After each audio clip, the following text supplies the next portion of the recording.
Hey YouTube, today I'm going to show you a pretty neat little thing,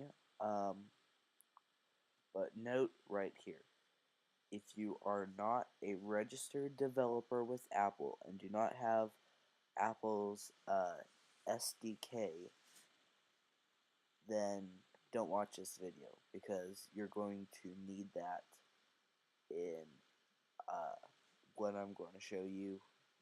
You have to have it.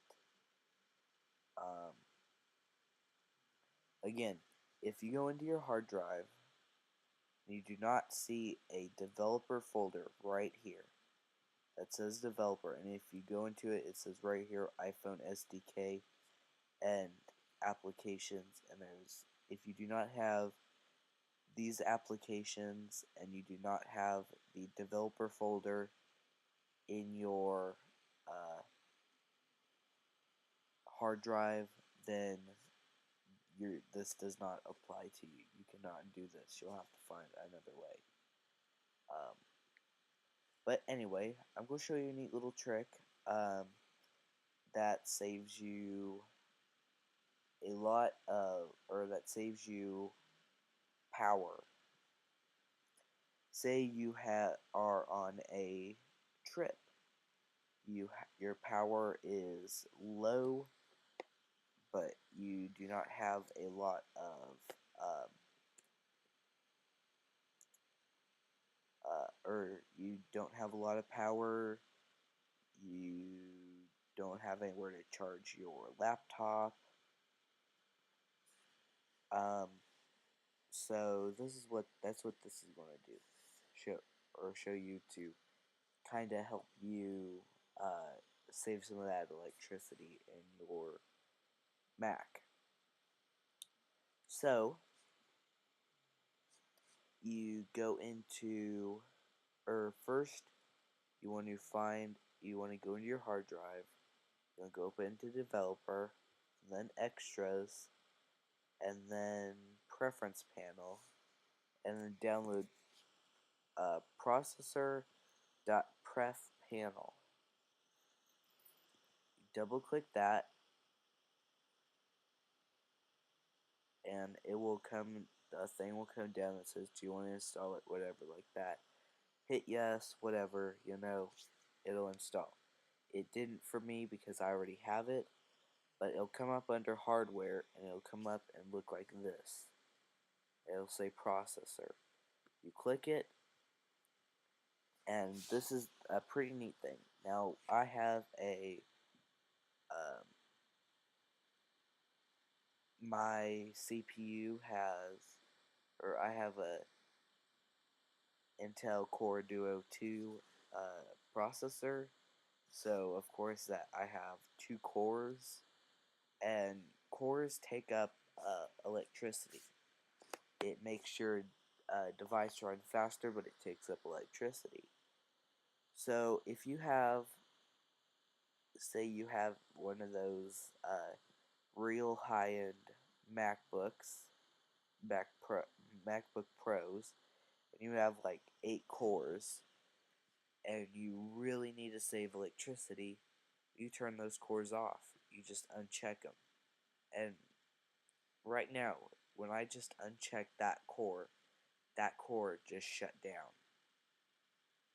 Right now, it just shut down, which is going to save you a lot of electricity because it's not powering that core. So imagine if you have like 8 cores, you just uncheck all of them that you can, because um, the CPU one, that core, your very first core, is always going to be on, because if you have no cores, you're basically screwed because nothing works or anything like that.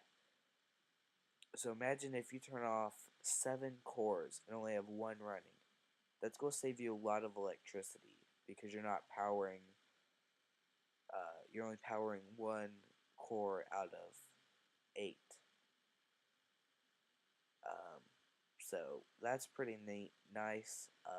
And then also you could just click that and switch back to 2 or whatever, and it shows you your core frequency and everything. So, and then right here you could click show control in menu bar, which it won't show immediately, but next time if you check it and next time you turn on, you shut down or restart your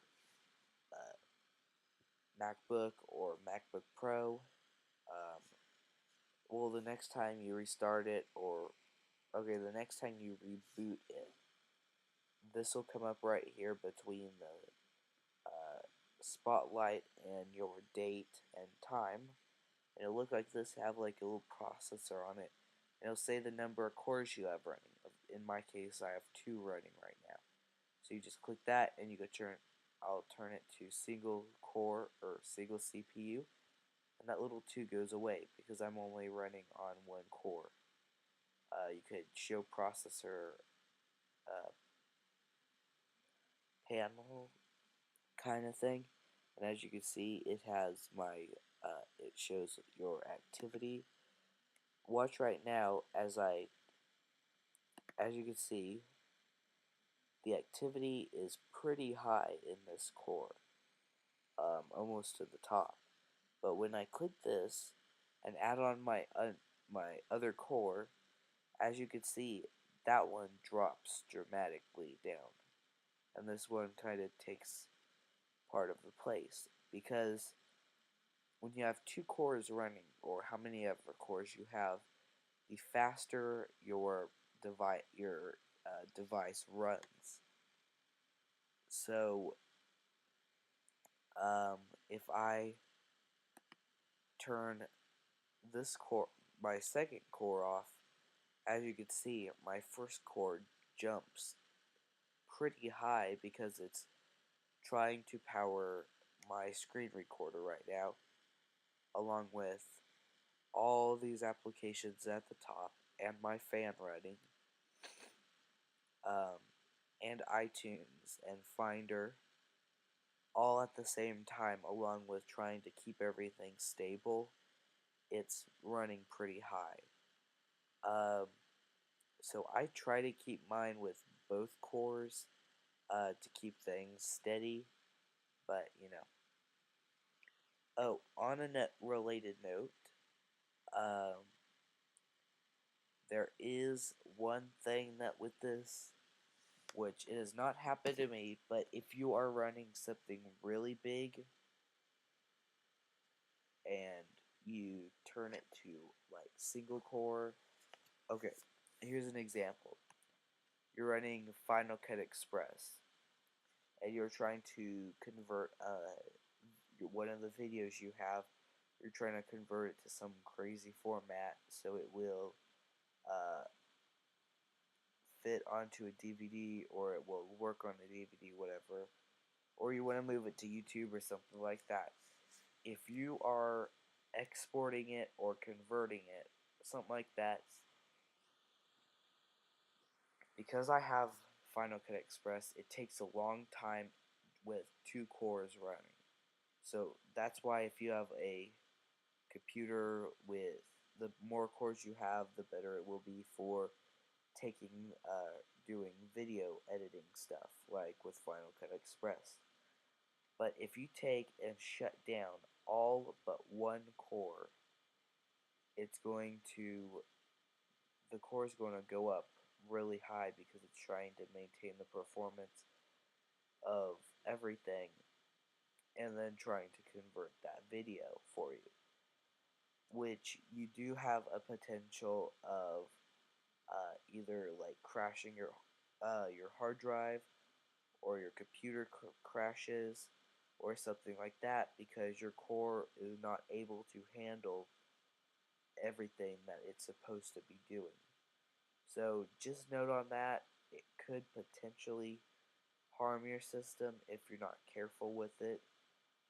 Just try to have at